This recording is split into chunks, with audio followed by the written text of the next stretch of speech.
Yeah, I hope that works for you. I can't work out whether it does or not for you, but certainly I can see you anyway. Brilliant. Well, what I'm going to do now, I'm going to put you in front of the camera, mate, so you might not see so much of me. Ladies and gentlemen, we've got a nice big crowd in tonight. We're off to Cheltenham. We're going to have a little chat with Kim Baìley. He's been training for many, many years and had a lot of success. And it's an absolute pleasure that you're joining us, sir. Right, so just flick the phone around. There we go. Brilliant. So, Kim, how did it all start for you then? What, this particular meeting, or are you referring to my life in general? Life in general.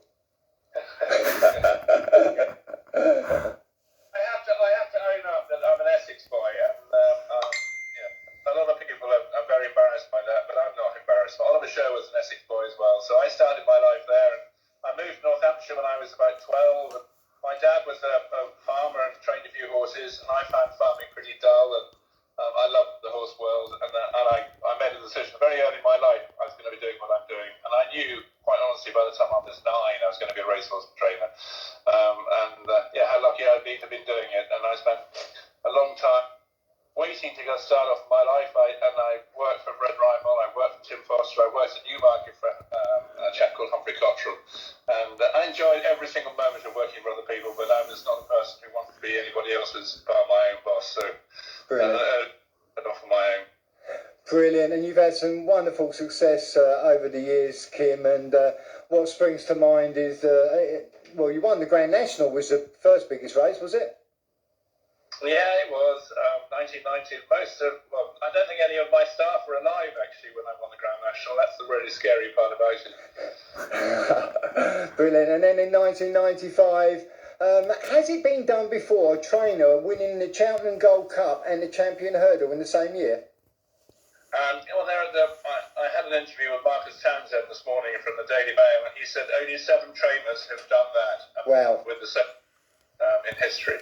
So yeah, I'm very lucky. It'll be on my tombstone, and that'll be where it's relayed for whatever reason years to come. Brilliant, fantastic.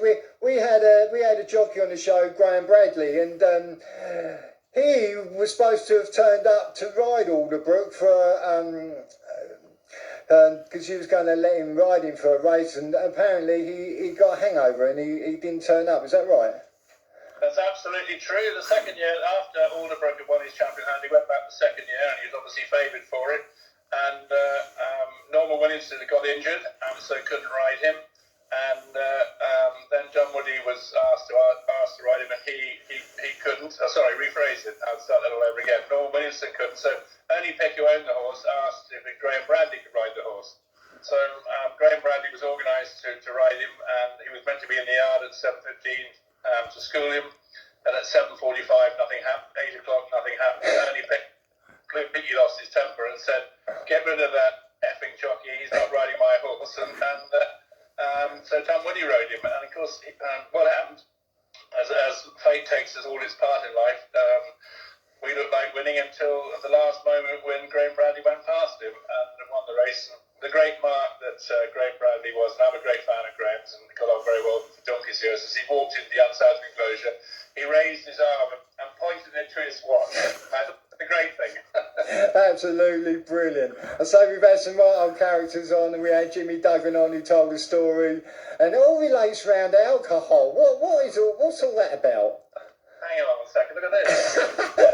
I love it. Yeah. I've been very lucky. I've been at this game for a long time. I've enjoyed every single moment. I've played around. Or played around is the wrong word. I've had jockeys ride for me who have got characters, whatever. And Jimmy Duggan used to ride out for me, and he was a fantastic jockey, but a complete rebel. He rode one day at Newton Abbot, which had a very bad reputation, and everybody had a bet with him. He shouldn't ride it, or tried to persuade him not to ride. And he went down by train, which is a monumental disaster, because at the end of it, you can go by train to Newton Abbot, because the station's virtually by the racecourse. Right. And I think he most probably the best part of a bottle of whiskey and several glasses of the finest local ale, and he honestly stood in the paddock making no sense whatsoever. And my owner turned around to me and said, "Does my jockey have to be that pissed to ride my horse?" And I said, "Well, find out shortly." He had a phone. Oh, fantastic. Well, we come up to newer times. You won the last Grade 1 race, first flow. Fantastic the way that won.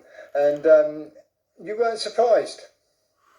No, we weren't surprised. I mean, the horse has been very progressive. You know, he had a good season last year. You know, he won 4 novice chases. He come into this season. He won at Ascot. He won at Wetherby. He was going in the right direction, and if it ever was going to be his day, probably that was the day. You know, he's always run well at Ascot, and we went to the race thinking he had everything in his favour. We arrived there to find that the ground wasn't quite as soft as we thought. But having said that, the horse was flying, the jockey was confident, and you know, history makes sense of it. It was a fantastic race to watch. Of all the races I've watched in my life, and all the big races I've won, I think I've watched that race more times than any other, because it was just such an exciting race to watch. Brilliant. Are there plans to go to the Queen Mother's Champion Chase, or? Yeah, that's very much on course now, and who knows, we might go one better, I don't know, but one better, have another one by our name would be fantastic. I think it's asking a huge amount of the horse, but he's entitled to go there. There was an entry at Chepstow today for a race on Friday, which was a 2-mile handicap chase. And I said to my assistant, Matt Nichols, I said, can we shock the world by making an entry for the prep race for Cheltenham? But we didn't, so don't worry about it.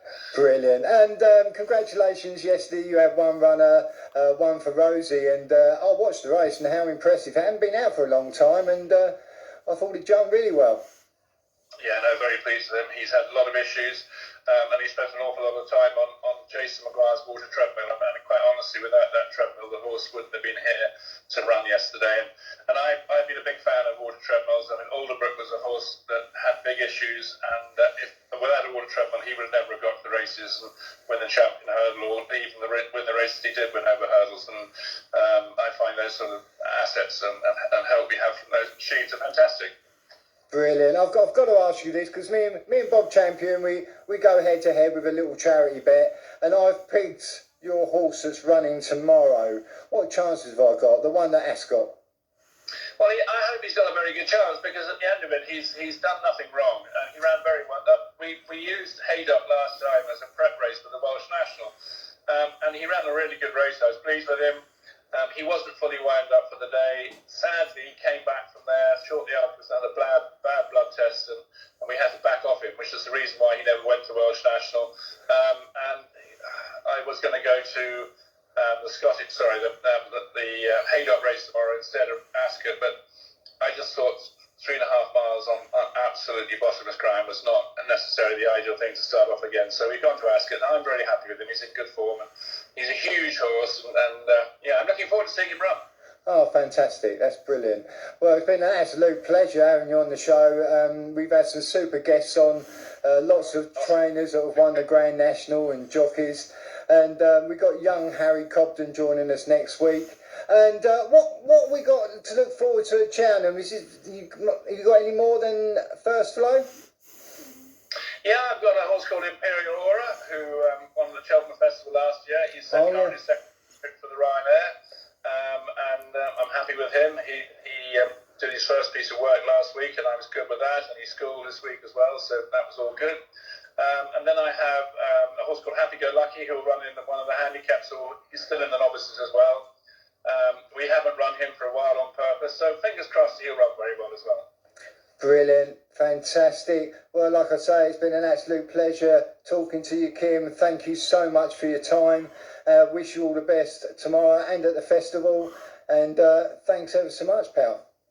None at all, great pleasure. And I hope you enjoy your time with Harry Cobden next weekend. Top jockey, he's a really nice guy, and I'm a big fan of his, even if he did manage to get a couple of my horses beat the other day. So you'll enjoy his company, if nothing else. Fantastic. Kim, it's been an absolute pleasure, sir. Thank you so much. No problem. Good luck to you all, Paul. Thank you. Cheers. Bye-bye. Bye. There we go. What an absolute star. There we go, what an absolute star Kim Baìley was joining us. I hope you got all that right.